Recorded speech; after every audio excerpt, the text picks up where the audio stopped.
Hi, everyone. This is Caroline with Expat Interviews Thriving Abroad, where I have an opportunity to travel all over the world and meet fantastic, amazing, beautiful, fearful, strong, intelligent people. And it's always a pleasure to bring them to you. And today I have Grace. Grace is an amazing woman. And when you hear her expat journey, it's going to really make you sit down and think about your future and your life and how we all have something in common, and no matter how different we think we are, there's always something to refer to. And thank you so much, Grace, for joining me. It's a pleasure. So I want to get I want to get right into it. You are here in beautiful Mexico, and I know Mexico is all the rage now. Everyone wants to come here because it's really a special place, I think, and I'm sure you'll agree. But tell us about your journey, your expat journey, because you didn't start off in Mexico. Where are you from originally? So I'm originally from Oregon. I was born and raised in the Portland area, and then most recently had moved to a small town in Central Oregon. And my original expat journey did not go as planned. I had always wanted to live abroad, but I'm a mental health therapist. And so that's the kind of job that requires me to show up every week on time consistently to see my clients. And so, heartbreakingly, as I entered my 30s, didn't really think that being an expat was ever going to be part of my life. But then I met my partner at the time, and he and I agreed that before we settled down and got married and had kids, that we would move to Costa Rica and potentially do that in Costa Rica. So I gave up my career to move to Costa Rica with my fiance at the time. And he and I lived in Costa Rica together, and it was a small train wreck. And then I returned home for about a year and have been in Mexico since last September. Wow. Okay. So, when you were picking a place to go to, did you have like a checklist, like a must-have uh, amenities or place or environment? What was your thought process for picking Costa Rica? Because that was my first place actually that I picked. But what was your process? There was no process. The process was that he was offered a job there. And so we went where he was going to have a job. Um, there was no, we didn't, he had been there once before, but I had never even seen it. So I moved there sight unseen, and we actually drove, packed up our two dogs and all of our stuff, and we drove from Oregon to Costa Rica in a truck, camping along the way. And so we drove all the way through Mexico and through Guatemala, Honduras, Nicaragua, um, El Salvador, into Costa Rica, and then eventually into Panama as well. Okay, so he went for work. So what was it like culturally coming from Oregon to beautiful Caribbean style living? Was it a big cultural adaptation for you, or did you just kind of slide right in? So, at risk of being too honest, it was a really difficult transition for me. I did not enjoy living in Costa Rica, and not because Costa Rica was a bad place to live. There were a lot of life circumstances that made that a really challenging place for me to be at the time. I have really sensitive skin. There's a lot of bugs. They like to eat me. And so I spent about a year in Costa Rica just clawing my own skin off and being so uncomfortable that I was fairly miserable. So I would say that I had a fair amount of culture shock. I did not take Spanish in high school. That was not a language that I spoke. And so I was moving there to a different culture, far away from anyone that I knew. I was physically uncomfortable because of the bug bites. And it was 85 degrees with 100% humidity year round. And if it wasn't, then it was raining. And so and we moved there at the height of rainy season, which is September. So I always say that, the first week that I was there, I was in my bedroom, and one of the roommates rushed in and was like, get out, you have to get out. And I was like, why am I being interrupted right now? And I jumped off the bed and stepped into a pool of water and ran out, and we were trying to fix the floodgate in between the house and the river. And I was like, when did my life turn into Jumanji? What have I signed up for? This is terrible. I was like, I just spent months driving here from this beautiful place that I live in the US to a place where I don't speak the language and I don't know anyone and I'm physically uncomfortable. And now I'm worried about a crocodile swimming through my living room. Ed, that's funny that you say that because I went to Costa Rica. I lived there for 3 years, and a lot of people don't realize, like everybody thinks it's all wow, but there are like 20 or 30 different climates in that country. And I spent some time living in San Jose, the capital, and it gets freezing. I mean, temperatures can go like, I mean, people were selling gloves and scarves and people wear boots and people were laughing at me when I would send pictures back. It's freezing in Costa Rica. They're like, you're crazy. What are you talking about? So All those mountains. yeah. And it's interesting because it does. I mean, there are areas where the bugs are relentless and it's just so it's like being like, I don't know, maybe somewhere in Asia, in a Thailand, woodlands. But anyway, so, okay, so Costa Rica, and then you left, and you're back in the US for a while.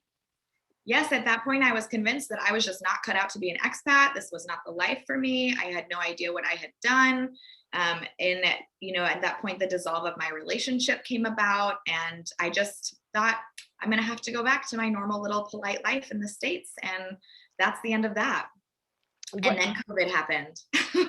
And how did now, did you have friends and family that, as a support group, or that that were part of your story, you telling them leaving and then coming back? Did you have that issue? Forgive me, what's the question? Well, did you have family members that maybe when, in your initial travel to when you left in the beginning, did you have family members or friends that, because, we all have family or friends when we talk about being an expat or moving to another country, there's always either very negative or very positive. Did you have that type of support when you were leaving? And, was it kind of like, see, we told you so when you got back? Did you have that kind of experience? I did not have that kind of experience. And as you can read about in my book, just to shamelessly plug it right now, the book is about the progression and ending of the relationship that I was in, which was actually an abusive relationship with an addict. And so by the time we had decided to move to Costa Rica together, I was fairly isolated from friends and family in the first place because of the nature of that relationship. And the ultimate isolation was moving away. So no one was really able to have an opinion about my life at that point. In any way other than that context. There were so many other things going on that nobody felt the need to dig the knife in about my failed trip to Costa Rica. I'm very interested in talking about this subject. I did have an interview with another expat, and it was very inspiring because she mentioned the fact that she was engaged to be married, and before she, began her journey, she realized that this is not for me. This is, she came to the realization that this was just not, going to work. So I'm interested in hearing your story as far as relationship, leaving, your country to go to a foreign country with a spouse or in a relationship. Because I'm sure there's a really interesting dynamic to all of that, when you're as opposed to just leaving by yourself. I mean, were you like euphoric in the beginning? Just going with your bae to a beautiful new country? Yes, so much of my expat journey was tied to my ex-fiance.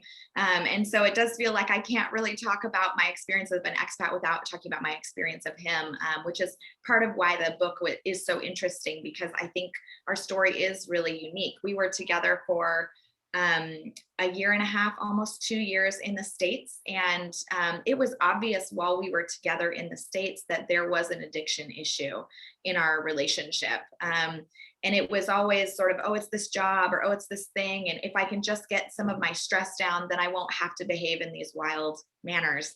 And so when he quit that job in the spring before we left in the country in September, When he quit his job in March, he turned into the perfect partner. And everything that he said about being an addict was true. It appeared that he was only an addict when he was really highly stressed from this really terrible job, and that he really was the perfect partner, that he was the Dr. and Jekyll and Mr. Hyde. Dr. Jekyll and Mr. Hyde thing, if you understand addiction at all, there's like two people, there's the sober person and then there's the addict. And he turned back into the sober Dr. Jekyll and was really a lovely partner. And it was over the course of that summer that we talked about living abroad. We talked about getting married. We talked about having children, and we talked about, starting a life together. And at that time, we agreed that we would move abroad together. He had already lived abroad in a few other countries, including South Africa, and I think in Argentina some. And I had done some extensive traveling, like over the course of multiple weeks, but had never lived. And so we agreed that this was a value of ours in our relationship. And we were honeymooning, and it was lovely. And so as we prepared ourselves and as we prepared our lives to go on this adventure together, it was so exciting. And it was even more exciting because we were doing this wild road trip. We were driving almost I think it was 5,000 miles from Oregon to Costa Rica. We drove all the way through Baja, Mexico, caught the ferry into Mazatlan, and then skirted the coast all the way into Guatemala and eventually El Salvador. We were in Nicaragua during the riots. I don't know if you guys remember a few years ago. I was there. I was there during the riots. Yeah. I was living there. Yeah. So we got detained at the border for multiple hours because of the riots. So we got to experience, and when excuse Latin America in the background. I'm waiting. It's okay. It's okay. It's okay. But, we were there when the herd, the giant group of people were flocking from Guatemala and Nicaragua up to the borders, and before the ICE camps were so devastatingly publicized, and we were becoming more aware of how we were treating immigrants to the U.S. We were literally driving through all of those countries as that was occurring. And it was it was just such an experience, and we were honeymooning. And so for the first 7 to 8 days of the road trip, it was like all beautiful things, and we loved Baja, and I loved the desert. And as soon as we crossed from the ferry from La Paz, Baja into Mazatlan, Mexico, and the climate changed to a jungle tropical environment, that's when things started to become really challenging for me. And it also became really clear at that point, as we continued to travel together, that when I am not okay, the relationship was not okay. That I had done so much emotional regulating for the fragility of my addict partner, that when I started to collapse under culture shock, under physical discomfort, even with conversations like, hey, today's not a good day for me, I'm just having some culture shock. It's not your fault. You don't have to fix it. You don't have to be worried. It's not, even with conversations like that, he could not cope with being in a house where I was distressed, and really fell deeply into his addiction while we were in Costa Rica together. Coming home at all hours of the night, sometimes bleeding, wouldn't tell me where he'd been, how he'd been there. I didn't know what drugs he was using. And so as we had isolated ourselves in this tiny community of maybe 300 people in the town that we lived in the OSA, it was all men, mostly expat men, which is also not what I had intended to immerse myself in. I have found that I really need a good, strong community of women around me. There were very few women. I had a language barrier. I also didn't have a job. So my job provides so much meaning for my life. So all of these things worked together to create the perfect storm. We got engaged in Costa Rica, at which point I decided I had to go home.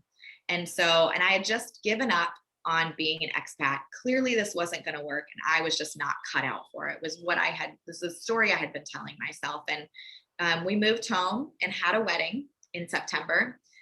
He showed up too drunk to participate at our wedding, and the officiant called it off in front of all of our family and friends. It was the most horrific event I've ever experienced. And I spent the next month laying in bed trying to decide what on earth I was going to do. And after October, did eventually leave him and work myself out of that. And that's when I started writing the book. The book was originally a series of letters to keep me from calling him when I wanted to call him, because we had so much shared history, so much shared trauma. No one I knew had ever been to Costa Rica. Nobody I knew had known what it was like to wake up in Jumanji. Nobody had those experiences with me. And they were so special to me. Even if they weren't positive, they were formative. And so it was so hard to end that relationship with him, despite how toxic it was, that I started the book. And I told my friends at the time, I'm just going to write them. I don't know what the point of the book is. Maybe in a year, if I can just get through this year, I will know what the point of this book is. And so I wrote and wrote and wrote and wrote and wrote. And by the time the following September came around, I was ready to go back to Latin America. I had written all of the letters, I had said goodbye, and I needed to reclaim my experience of Latin America and my experience as an expat. So I booked a 3-week vacation to visit my friend in Playa del Carmen, Mexico, and never went home. I loved it so much. And I started to realize how much it wasn't that I was the problem. It wasn't that I couldn't be an expat. It was all of these circumstances, and that it was possible for me to continue to learn my Spanish. It was possible for me to adapt to the things that inevitably are different when you live in a foreign country. It was possible for me to learn and grow, and to heal from that experience. So, wow, this is so deep, very interesting. And I so appreciate you sharing this. I want to ask you something. You being a mental health professional, and I'm asking you this because I feel that it's important for a lot of us as women to kind of understand this. Did you see any warning signs prior to, to you setting out on this adventure? Because we're always in denial and we think that it's okay, but did you see something that didn't seem right? girl. Oh, that's such a complicated question, because yes, of course I did. And it talks about this, these are stories from my book, but I very specifically remember sitting across from him on our patio furniture in the backyard in the house that we owned in downtown, the town that we lived in, and sitting across from him and knowing what I knew about him after having been together for a year, knowing his addiction, knowing what was real about who he was under pressure. And I asked him, I said, look, I think I can do anything for a year. Even if I hate it, I'm pretty tolerant and I can go for a long time. It's like, so I think that I can promise you that at least a year in Costa Rica is okay. But also, I need you to promise me that if for any reason, at any point, either of us finds this so intolerable that we cannot carry on, that our relationship and each other as a person is going to be more important than this job, than the money that we spent to get here, than whatever else we think is going on here, that you will choose me and you will choose us over whatever else. And he was like, yeah, of course, I'll make that promise. And I was like, okay, I just need to know that whatever goes down, that we're number one. And so when I was stumbling out into the rain in April of the following, spring, like thinking about drowning myself in the river because I just did not know what to do. I was isolated. I had no resources. I couldn't get home. I was miserable. I just really wanted to die. That when that moment happened and I was begging to come home again, and I said, do you remember the promise that you made me? And he couldn't recall it. That of course I had known. And so then there's that layer. And then there's the next layer, which is the deep shame that I think we all feel when we find ourselves in these situations. I'm too smart for that. I specifically specialize in working with adult survivors of childhood abuse, female survivors of sexual assault, domestic violence situations. Not only have I experienced it and lived it on multiple levels, but it's my education. Right. It is my professional orientation. And here I am. What have I done? What choices did I make? What kind of idiot gets herself into this position and thinks that that's going to be a good idea? I mean, that was probably the most difficult part, apart from the first separation from him and the missing of him. For the next year, it was the deep self-loathing that I wrestled with about what kind of person am I that I would knowingly walk into that. Perhaps I even deserved it because I made those choices, right? It can't all be his fault. you Could know? it have So been a case though, Grace, sorry to interrupt you. Could it have been a case where we all just say, well, maybe it will be better, once we get there, oh, things are just going to be so cool. I mean, we all tell ourselves that. yes, of course. Of course. And that's so much about what the book is about the rawness of that experience and how it doesn't matter what race you are. It doesn't matter what socioeconomic status you are. It doesn't matter how much education you have. Abuse and addiction do not discriminate. And when you love someone, you do make excuses for them and you do want to see the best and you're endlessly hopeful. And is that necessarily a bad thing? No, but does it always lead us to the right places? No. And so what the book is ultimately about is I want other women to be able to know that this is not a discriminating experience. It doesn't matter. I mean, none of these things ultimately matter. We all still, at some point, if you're in this situation, things have culminated in this experience. It's not your fault.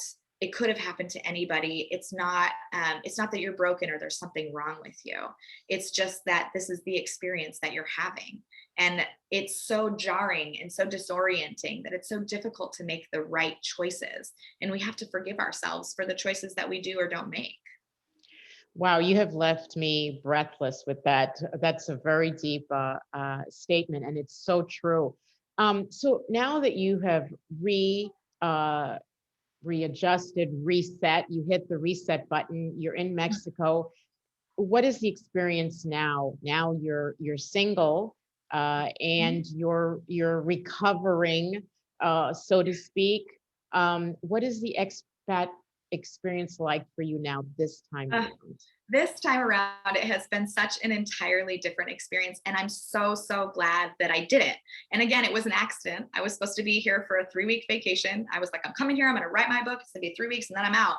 And then I stayed another 3 weeks. And at the end of those 6 weeks, I had made so many amazing friends, so many amazing, interesting women who had traveled the world, who had this vivaciousness to them, who were so independent and so capable and so competent that I was just like overwhelmed by the people that I was meeting in my life, that I just wasn't ready to go home. And, most people, I don't, not in any way want to discount how challenging COVID has been for people. But for me, it has been ideal because I was able to move my business from face-to-face sessions to an online portal where I'm able to now see clients online. So there was really no reason to go home again. And I had found this just mecca of amazing people. And so I called my boss and said, what would you think if I moved to Mexico indefinitely? And she was like, well, we'll sure miss you around the office, but as long as you keep working, I don't know what the problem is. So I ended up packing up, going home, subletting my apartment, picking up my dog, and flying back to Mexico. I got back at the end of November and have been here since the end of November. And I have just been so pleased with this lifestyle and so pleased with the freedom of it. I think that it has really pulled me out of my need to have a plan kind of American ideology about, like, I've got to make the money, I've got to do the thing, I've got to buy the house, I've got to, like the things that we think that adulthood looks like. And it brought me into a different world where people are like, I'm not sure which country I'll live in next month, but I think probably I'll be happy either way. Or like, instead of every decision being so pivotal, like, oh, I have to make this work. It's like, well, if it doesn't work, I'll just go somewhere else where it is working for me. I learned to dance while I was here. I wasn't allowed to dance in Costa Rica. My partner was very jealous. And so the way that I met all of these wonderful women was that I was walking along Quinta one night and got pulled onto a salsa dance floor and given an impromptu salsa lesson, and happened to meet these lovely women, and they immersed me into the salsa world where I have danced so much and learned so much about how to love my body again, about how I love the way Latin America is so in love with women's bodies. I think that in a lot of ways as a feminist, we can see that as a bad thing sometimes from our American, white perspective. But I have loved the way that Latinos love their bodies. It just doesn't matter what shape, what size, what looks like, they're just into it, and they're into expressing their love of their own body. And so the freedom that I have found being invited into that culture and invited into that community through dance and other ways too has just been such a fantastic experience. So It sounds like it. So your book, how can we get a hold of your book? What is the title? What is it the called? title is Dear Hank, because of the letters, of course. And I have a Kickstarter, which I'm happy to share. We can share probably below the video or Yes, whatnot. sure. Yeah, so you can pre-order your copy there. Yeah, that's the best way to get it for now. Paper copies, electronic copies. Yeah, And happy ending story. So you're just living your best life day to day. There's true. no end date to being an expat, just living and enjoying your life. That's right. That's the plan for now. It Well, looks like this on the other side is the good yeah, news. this is a beautiful story, and I hope that that your words and you sharing this will help others, because I'm sure there are others out there that are probably going or who have been through similar experiences, and it's just really touching for me to be able to share this. And thank you, thank you, thank you, Grace. All the best to you. You look amazing. The Thank expat you life so is great on you, and we'll have to do a follow-up Grace's adventures maybe, in 6 months from now, and see where you're at. But thank you so much for sharing. And before we go, any last words of wisdom, any little tidbit that you can share with someone who might be experiencing what you've described, or who feels they may be in a relationship that might not be fitting for them? Absolutely. Thank you. First of all, thank you so much for having me. Such a pleasure. And thank you for letting me share my story. It is my deepest hope that it is helpful to other women. That's the whole point of the book. And so please ask any questions or anything that anybody has. But what I would say to anybody who is going through a similar experience or has had similar experiences, a therapist is worth their weight in gold. I have one and she was amazing. But also, if you can get through the first year, if you can just survive that first year, just day after day, like each day you wake up and you don't make the phone call, each day you wake up, you are one step closer to the first being over, the first Christmas, the first birthdays, the first anniversaries. And once you get through that first year, it is just astronomically better. And it really, really will feel better if you can just get through the first year. So I hope that everybody gets through whatever they need to get through, and that they call me if they can't. All right. We'll put a link for your Instagram down below. Thank you again, Grace. Much love to you. And you as well. Bye-bye.